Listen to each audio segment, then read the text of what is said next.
Exactly 20 years ago, an Australian woman came to Dubai with just $3,000 in her pocket and a head full of dreams. Today, she is one of the most successful entrepreneurs who pretty much brought the entire discount culture to the region. I'm talking, of course, about the one and only Donna Benton, founder of The Entertainer. Downtown Dubai, where money, power, and success come alive in the space of 2 square kilometers. Join me as I dive into the world of fame and fortune in the heart of the city where business never sleeps. I'm Lubna Hamdan. Welcome to Greenback. Forgive me for asking this question, but ever since you've sold The Entertainer, and you sold it for hundreds of millions of dollars. I know you didn't get to keep all of that money. Correct. But a lot of people are wondering, how rich are you? How rich would you consider yourself? I would like to think that I have security. I have security for myself and my family, hopefully for the rest of my life if I invest sensibly. And if you work hard, that's where you can be. And I'm quite a good saver at the same time, and I'm quite sensible, I think, with my investments and what I've done throughout the years. And, you know, it's great that The Entertainer sold for the amount that it did. So, yeah, I would say that I have security. What was the first purchase that you made? I mean, getting all that money and all that excitement, what was the first thing that you bought? Or maybe it was a service or an investment? No, I actually bought a property. Okay. So generally, all the times, even when I had Entertainer and I either got a bonus or a dividend, or in my first acquisition, I always generally buy a property because I believe that the property appreciates. Somebody's a guaranteed rental return, and if you ever go broke, you can live in it. Yes. So generally, my spoil presents would be a property. Yeah.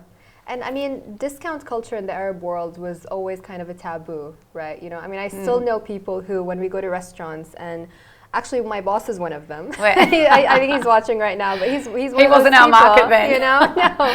And until today, when I take out an Entertainer voucher and we're at a restaurant, he gets so embarrassed, like he just goes to the bathroom.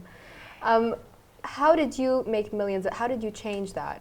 And how did you make so much money from it? When somebody actually says that to me, I would be like, so if you went to Wild Wadi with your family of 4 or a golf course, you don't want to save 1,500 dirham or 1,000 dirham? They're like, yeah, I do. Oh, I'd use it there. I'm like, oh, so you would use it. So some people are just selective where they use it. Yeah. And I think now with the app, with The Entertainer, it's a lot easier because it's not as, I've got a voucher sort of thing. Yeah.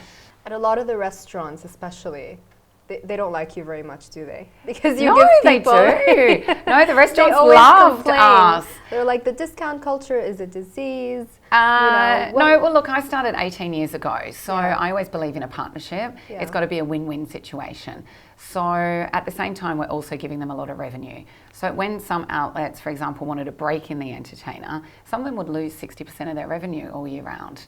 Wow. So I always say, we'll get you in there and it's up to you to keep them. So it was a challenge at first, but you don't think it's a thing anymore? You don't think it's a taboo anymore for people to use discounts and even save?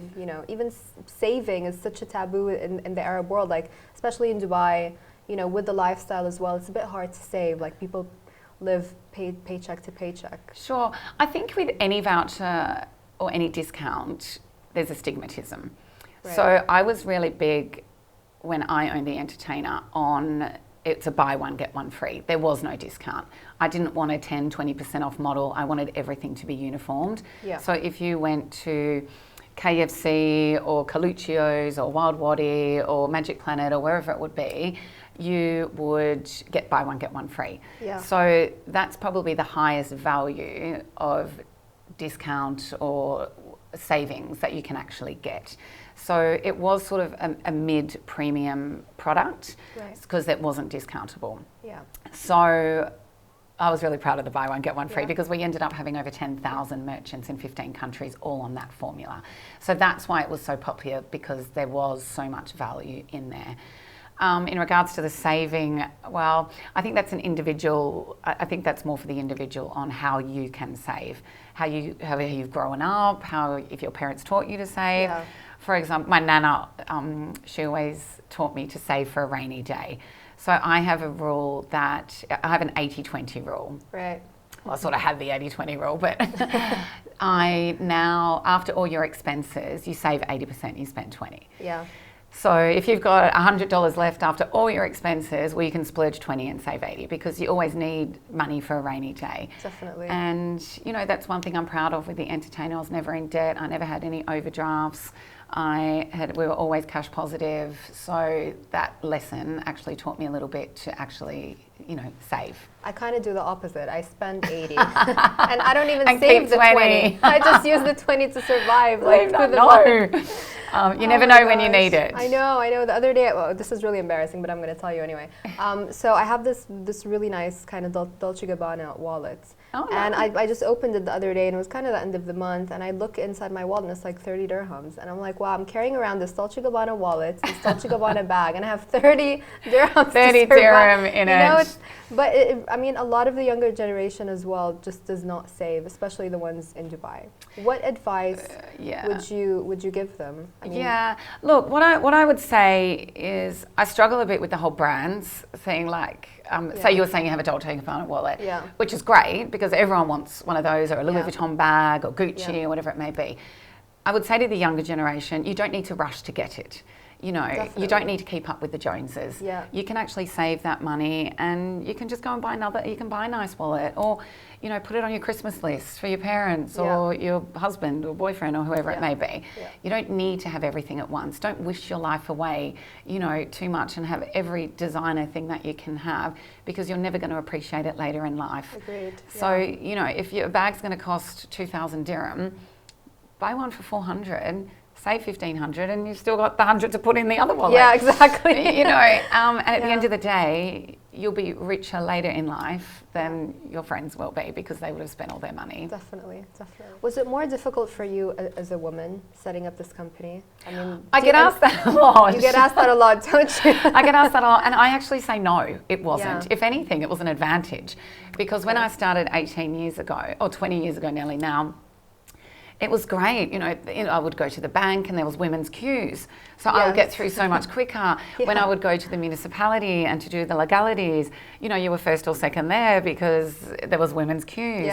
So I actually find being a woman here was actually not a disadvantage at all. I think people want that persona. I don't know if they use it as an excuse or just to put us down. I don't know what it is.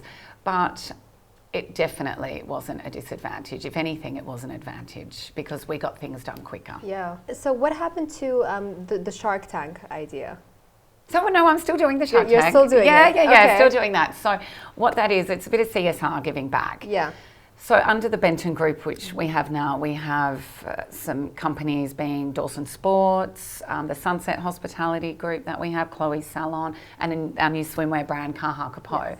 So when the Benton Group has such with our profits that we'll be making, I'd like to do 1 to 2 days of a similar Shark Tank on startups with people to invest in them, because I know what it's like to have nothing to start off with and how hard it is to get funding, and you can have amazing ideas and nobody's there to support you. Yeah.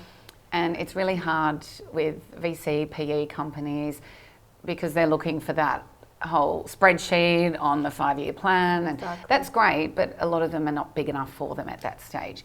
So it's just seeing in somebody what somebody saw in me and giving back. So that's what I'm going to be doing. Is there a timeline to when it launches, or? Well, no, because this is our first year of the Benton Group. I need to get the figures audited. But I'll be doing it as soon as we make profit. I'll be doing it. Doesn't matter if we invest in one company with X amount of dollars, or as the company grows, you know, we might do 5 different companies.